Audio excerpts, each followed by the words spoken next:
Nelson Mandela 2004 میں retirement کے بعد علیل ہو گئے۔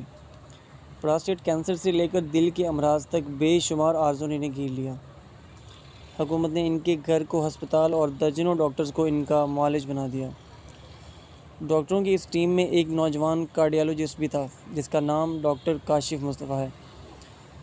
ان کا راولپنڈی سے تعلق تھا، لندن میں تعلیم حاصل کی اور آخر میں ساؤتھ افریقہ پہنچ گیا۔ دل کی سرجری شروع کی اور اللہ تعالیٰ نے اسے شفا کی نعمت سے نواز دیا۔ ڈاکٹر کاشف دائمی سیاح ہیں، آدھی سے زائد دنیا دیکھ چکے ہیں اور باقی دیکھنا چاہتے ہیں۔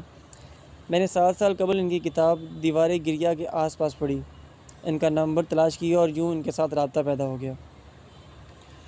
دیوار گریہ کے آس پاس فلسطین اور اسرائیل کا سفر نامہ ہے اور یہ کتاب کمال ہے۔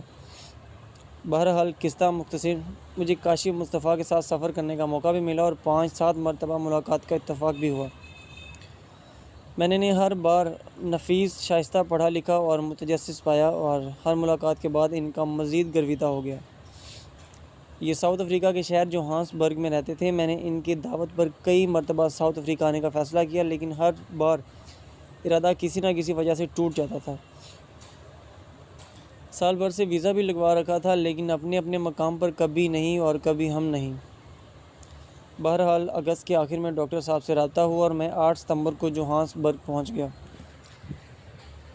ڈاکٹر کاشف مصطفیٰ نے نیلسن منڈیلا سے متعلق بے شمار واقعات سنائے، لیکن ایک واقعے نے دل دہلا کر رکھ دیا۔ ڈاکٹر صاحب کے بقول میں نیلسن منڈیلا کے گھر نائٹ ڈیوٹی پر تھا اور وہ اتوار کی رات تھی۔ منڈیلا دیسی اسٹائل کی چکن کری بڑے شوق سے کھاتے تھے۔ ہم نے ان کے ساتھ کھانا کھایا اور وہ اس کے بعد کمرے میں چلے گئے۔ میں رات بھر ان کے کمرے میں رہتا تھا۔ منڈیلا بیڈ روم میں ایزی چیئر پر لیٹ گئے اور انہوں نے آنکھیں بند کر لیں اور میں بھی ان کے سامنے صوفے پر بیٹھ گیا۔ لیٹے لیٹے انہوں نے اچانک آنکھیں کھولی اور مجھ سے مخاطب ہو کر بولے، سن، میں فروری 1990 میں جب 27 سال اور 10 ماہ بعد جیل سے رہا ہوا تو میری زندگی کا شاندار ترین دن تھا۔ میں نے نئے کپڑے پہنے، اپنا سامان لیا، اپنے ریلیز آرڈر پر دستخط کیے اور جیل سے باہر آ گیا۔ میں نے طویل عرصے بعد آزاد ہوائیں، کھلا آسمان اور اڑتے ہوئے خود مختار پرندے دیکھے۔ میں کبھی ادھر دوڑتا تھا اور کبھی ادھر، کبھی آسمان کی طرف دیکھتا تھا اور کبھی سڑک پر ٹہل کر کہکے لگاتا تھا۔ میں یوں ہی ہنستا ہوا جیل کے احاطے سے باہر آ گیا۔ باہر ڈرائیور گاڑی لے کر کھڑا ہوا تھا۔ میں اس کے ساتھ بغل گیر ہوا اور گاڑی میں بیٹھ گیا۔ گاڑی چل پڑی تو میں نے ڈرائیور کو روکا، کار سے باہر آیا اور جیل میں واپس گیا اور میں وہاں موجود اس ایک جیل وارڈن کے پاس گیا جس نے قید کے دوران میرے ساتھ بے تحاشا ظلم اور زیادتی کی تھی۔ میں ان تمام گورے وارڈن سے ملا اور انہیں بڑے جذبات کے ساتھ کہا، میں تمہیں اپنے دل کی انتہائی گہرائی سے معاف کرتا ہوں۔ I forgive you from the bottom of my heart۔ وہ سب حیرت سے میری طرف دیکھنے لگے۔ میں ان سے مل کر واپس آیا، گاڑی میں بیٹھا اور گھر آ گیا۔ نیلسن منڈیلا اس کے بعد خاموش ہو گئے۔ ساؤتھ افریقہ میں منڈیلا کو پیار سے موڈیبا کہا جاتا ہے۔ موڈیبا کا مطلب بڑے ابایا، بڑے پاپا ہوتے ہیں۔ میں نے ان سے پوچھا، Modiba why did you how to do this? آپ کو کس کرنے کی کیا ضرورت تھی؟ آپ کو یہ کرنے کی کیا ضرورت تھی اور آپ نے یہ کس لیے کیا؟ وہ مسکرائے، میری طرف دیکھا اور کہا، بیٹا میں اگر یہ نہ کرتا تو جیل سے باہر آ کر بھی پوری زندگی قیدی رہتا۔ میں نے ڈاکٹر کاشف مصطفیٰ سے یہ واقعہ سنا تو میں بڑی دیر تک سر تنتا رہا۔ نیلسن منڈیلا حقیقتاً ایک بڑا انسان تھا اور دنیا کے تمام بڑے انسان جانتے ہیں، انسان جیل یا حوالات سے باہر نکل کر آزاد نہیں ہوتے، یہ اپنے دشمنوں اور ظلم کرنے والوں کو معاف کرنے کے بعد رہا ہوتے ہیں۔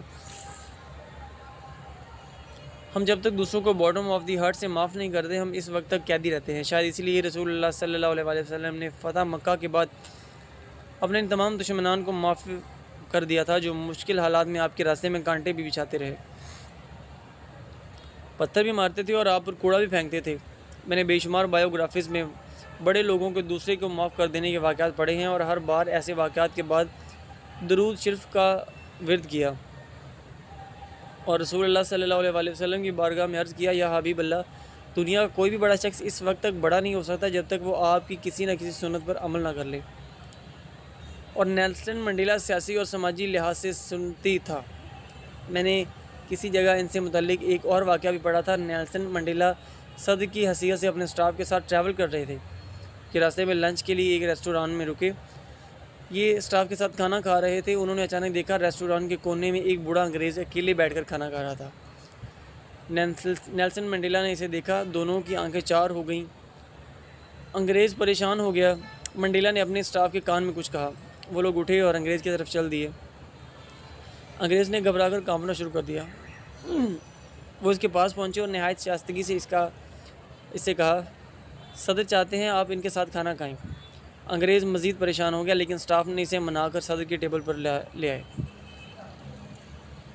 منڈیلا کے ساتھ اس وقت سینئر وزراء بھی بیٹھے تھے اور آرمی چیف اور ایئر فورس کا سربراہ بھی۔ منڈیلا نے اٹھ کر اس کا استقبال کیا اور اسے گلے لگایا، اسے بڑے پیار سے ساتھ بٹھایا اور اپنے ہاتھ سے اسے کھانا ڈال دیا اور گلاس میں پانی ڈال کر اس کے ہاتھ میں پکڑایا۔ وہ بیچارہ اس سلوک کی توقع نہیں کر رہا تھا، لہٰذا اس کے ہاتھ کپ کپا رہے تھے اور آنکھوں میں آنسو تھے۔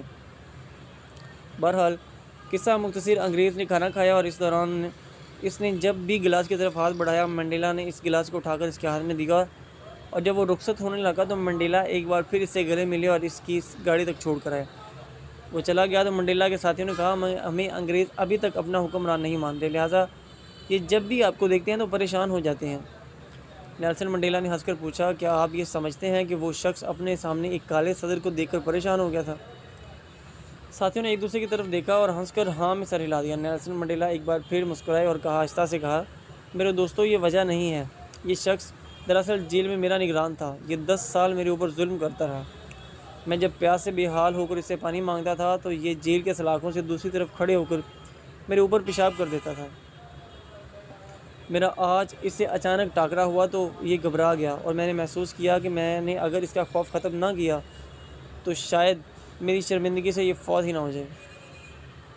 چنانچہ میں نے اسے اپنے پاس بٹھایا، اپنے ہاتھ سے اسے کھانا کھلایا اور یہ کھانے کے دوران جب بھی پانی کی طرف ہاتھ بڑھاتا تھا تو میں اسے فوراً پانی کا گلاس پکڑاتا تھا۔ سننے والوں کی آنکھوں میں آنسو آ گئے اور انہوں نے منڈیلا سے پوچھا، منڈیلا، کیا آپ کو اسے دیکھ کر غصہ نہیں آیا تھا؟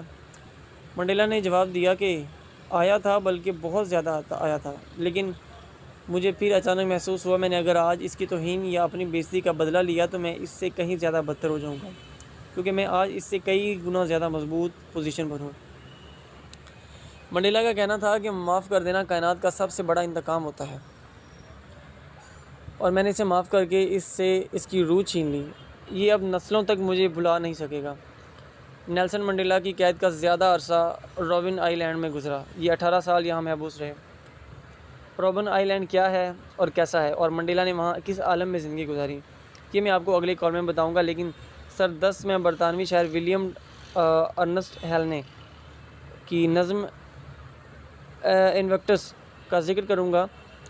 نیلسن منڈیلا قید کے سارے عرصے میں یہ نظم پڑھتے رہے۔ نظم کے آخری 2 مصرے ان کی زندگی کا نصب العین بن گئے۔ نیلسن منڈیلا پوری زندگی یہ 2 مصرے گنگناتے رہے اور وہ مصرے تھے، I am the master of the my fate, I am the captain of my soul. Ernest Hale اور انویکٹس دونوں غیر معروف تھے، لیکن نیلسن منڈیلا نے انہیں عالمی اور ملکوتی شہرت دے دی۔